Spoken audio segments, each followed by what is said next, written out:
Não sei se já perceberam, estamos vivendo um momento de anti-Brasil. Não sei o que vai acontecer, nem onde vamos parar.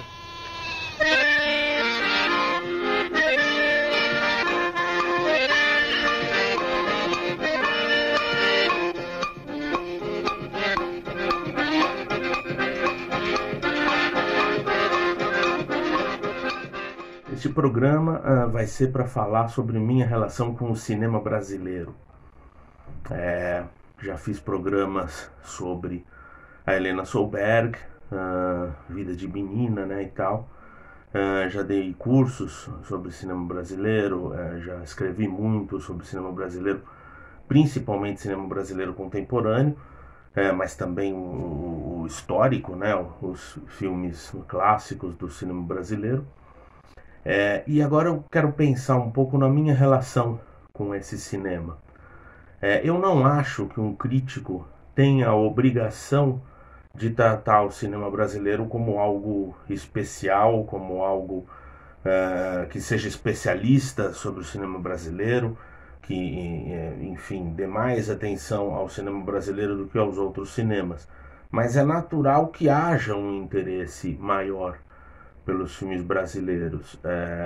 Isso não deve afetar, claro, o julgamento desses filmes, né?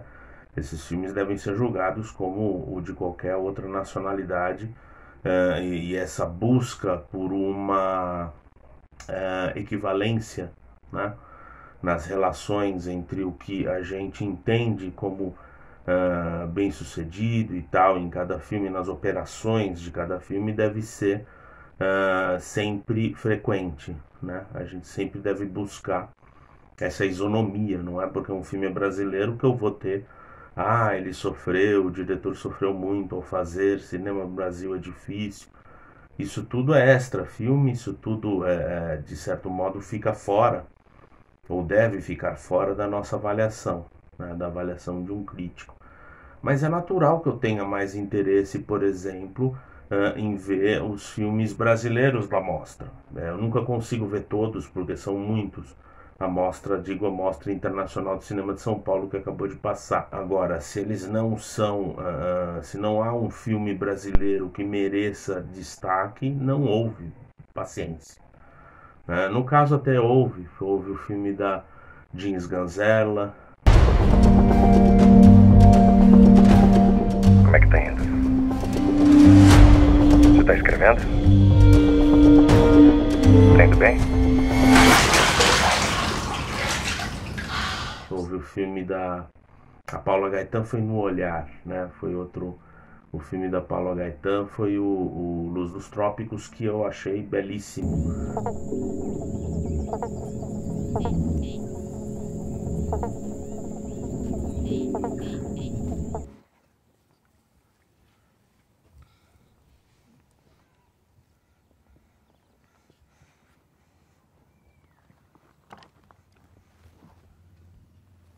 Mas não creio que eu deva puxar um especial destaque para um filme só por ele ser brasileiro.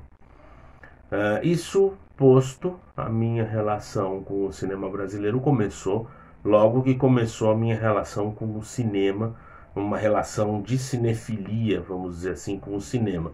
Até antes, porque no vídeo passado eu falei do impacto que foi ver Robin Hood no cinema ali com meus 6 anos, acho que foi em 75 que eu vi, quando ele passou no Brasil, não lembro se era reprise, se era estreia de fato, mas eu vi em 75 por aí. E depois, logo todos os anos seguintes, eu via filmes dos Trapalhões no cinema. Ele! É o Conde! É ele mesmo! É de preso!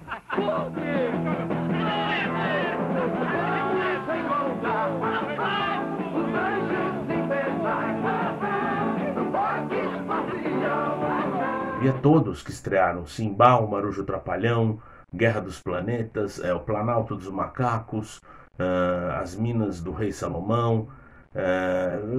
Vi todos até mais ou menos 80, que aí eu me considerei, isso, o cinema dos Trapalhões já ficou muito infantilizado. Depois eu ia descobrir que o humor deles funciona também para adulto, mas nessa fase da adolescência que a gente começa a gostar de outras coisas, é uma fase meio estranha, então eu parei de ver os filmes dos Trapalhões. Mas nasceu então na minha pré-cinefilia já, nasceu vendo os filmes dos Trapalhões e tal.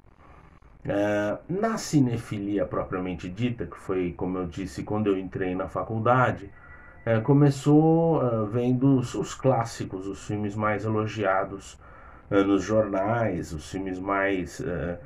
o Inácio Araújo, eu seguia muito o Inácio Araújo na época, e se ele fazia uma carinha, na época a cotação era carinha feliz, carinha pela metade, que era um filme mais ou menos, e carinha triste, né?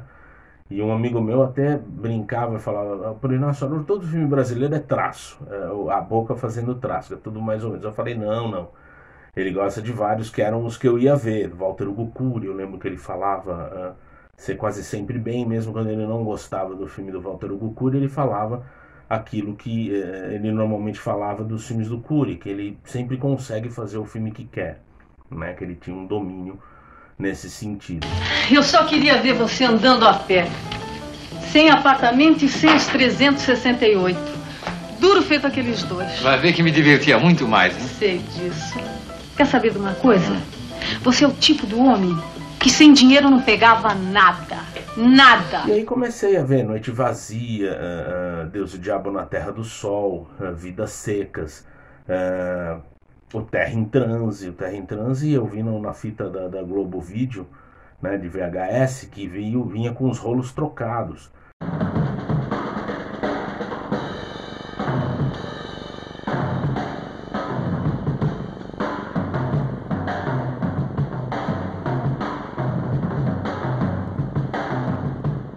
Eu amei, mesmo com os rolos trocados. Depois eu fui ver na FAP, onde eu estudava, com os rolos certos e tal, e amei mais ainda.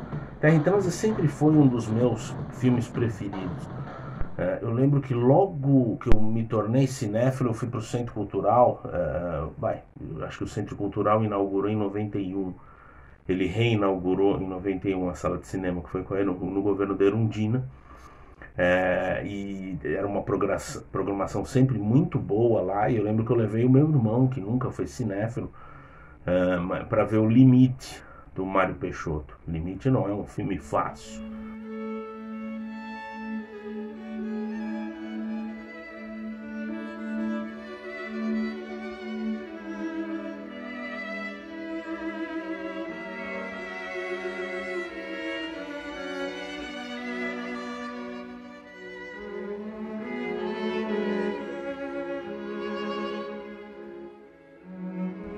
Eu já coloquei o Limite para passar numa aula, me chamaram para fazer uma entrevista, foi em São Luís isso, eu deixei o Limite passando, falei, olha, é uma obra-prima, vocês têm que ver.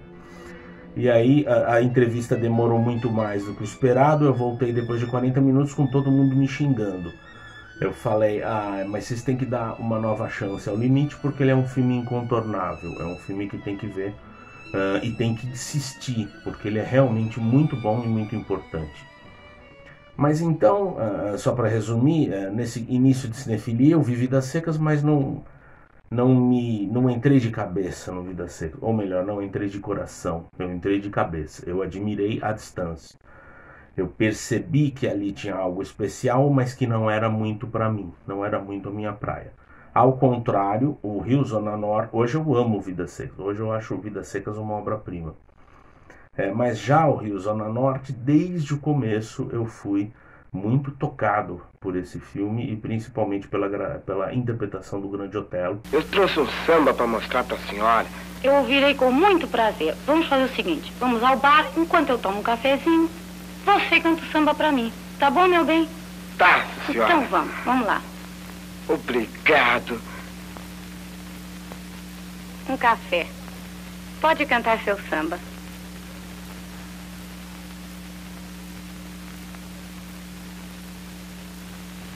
Mas um malandro fechou o paletó. Eu tive dó.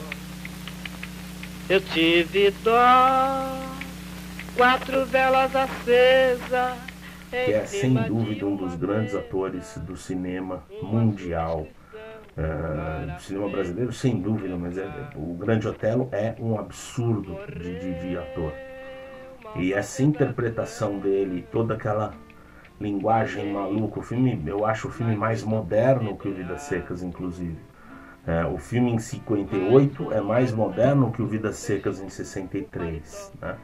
Eu acho que nesse sentido, eu acho os dois sendo nota 10, isso não afeta em nada meu julgamento, mas nesse sentido de modernidade, de uma busca por uma modernidade, eu acredito que do Rio Zona Norte para o Vidas Secas, 5 anos ali, 6 anos se passaram, e o Nelson Pereira dos Santos não avançou tanto assim na modernidade, né?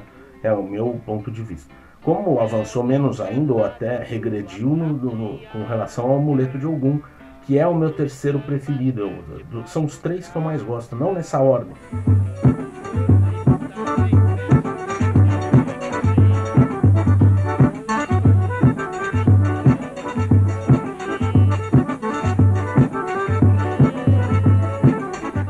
O Amuleto de Ogum é o que eu mais gosto de tudo, mas o Amuleto de Ogum, o Rio Zona Norte e o Vidas Secas, para mim são os 3 grandes do Nelson, os 3 maiores, porque ele tem outros filmes grandes, né? E o Amuleto de Ogum ali também, no começo de cinefilia, eu vendo no cinema, foi um impacto, né? Uma cópia nova, foi da Cinemateca e tal, mas foi um impacto. Já adorei de cara os diretores ligados ao cinema de invenção, ou cinema marginal, ou Woody Grude, o que quer que se chame. Então, do Candeias, do Sganzerla, do Júlio Bressani, do André Tonati. Eu gostei já na hora, muito dos filmes quando eu ia vendo. Aliás, acho para mim que o período mais rico do cinema brasileiro são esses 5 anos entre 1967 e 1971. Não por causa, obviamente, da ditadura militar, nem do AI-5, nada, mas porque havia ali uma vontade de fazer cinema e uma geração que vinha para cobrir a falta de radicalidade de muitos diretores do cinema novo, né? Ou vamos dizer, falta de radicalidade nem é a palavra, nem é a expressão, eu diria que até o problema é tentar radicalizar como o Glauber radicalizou, mas sem o mesmo sucesso, né? Então a gente teve Brasil Ano 2000, Pindorama, Os Herdeiros, vários filmes da geração do cinema novistas, tentando fazer algo mais radical, mais brincando com a linguagem, mas sem o sucesso alcançado pelo Glauber Rocha no Terra em Transe. Eu digo o sucesso estético, né? Não estou pensando em bilheteria aqui. E a geração do cinema marginal surgiu então com uma nova proposta, uma proposta mais radical.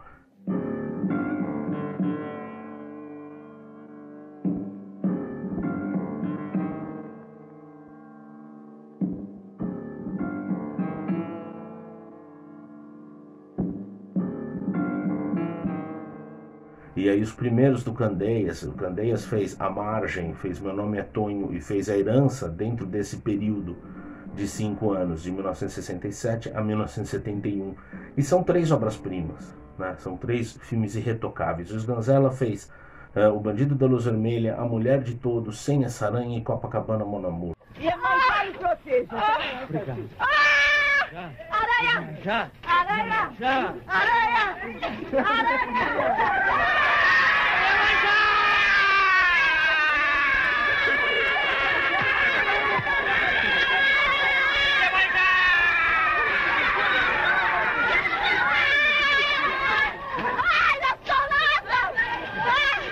Quer dizer, é muito forte a filmografia inicial desses diretores todos. Bressani, como matou a família e foi ao cinema, Família do Barulho, aqueles filmes em VHS do Bressani, eu não lembro agora qual era o selo, não sei se era da FJ Lucas, mas era um selo prateado, e eles lançaram vários filmes, e eu descobri ali, em 1990, logo que eu tive um videocassete bom e comecei a alugar, foi em 89, que eu comecei a alugar mais filmes de videocassete. Comecei um pouco tarde, antes eu via mais na TV e tal. Mas em 90 que eu comecei, 89, 90 que eu comecei a de fato alugar um monte de filme, passar dias com esses filmes, que eu descobri todos esses Bressanes, né? Não me encantei tanto pelo Anjo Nasceu, menos ainda pelo Cara a Cara, mas o Matou a Família e Foi ao Cinema foi logo assim, uma revelação. Veja amanhecer, veja anoitecer, e não me sai do pensamento, mulher. Matei por amor. Passo em tua porta, me metes um malho, mas que bem me importa, hoje amanhã. Foi logo uma revelação completa. Família do Barulho, eu lembro que eu gostei bastante também. E enfim, Tonati com Bang Bang, depois que eu vim conhecer os curtas dele, o Blá Blá Blá e o Olho por Olho. Enfim, um cinema extremamente forte, né? Esse desse período. O Glauber mesmo ainda iria fazer o Dragão da Maldade contra o Santo Guerreiro em 1969, o Leão de Sete Cabeças já em 70, 71. São filmes muito, muito, muito fortes.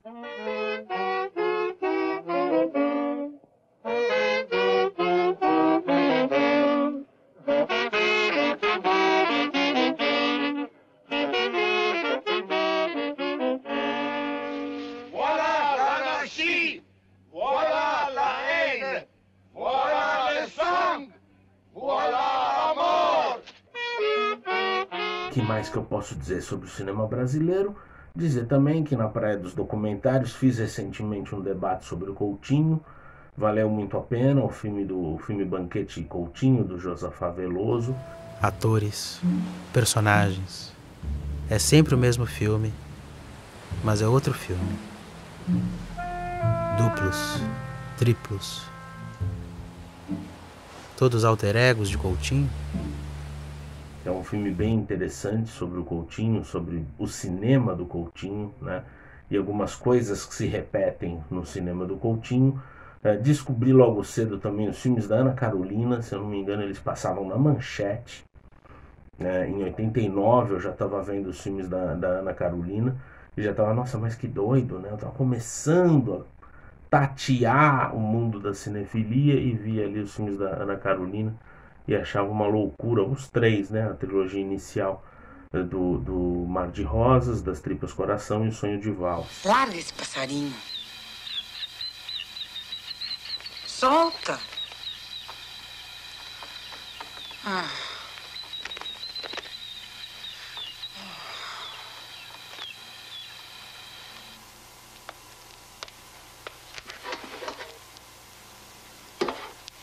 Enfim, eu acho que por enquanto é isso. Irei fazer mais vídeos sobre o cinema brasileiro. Esse é só o segundo, né? Teve o da Helena Solberg, esse é o segundo de muitos outros. Então é isso, até a próxima.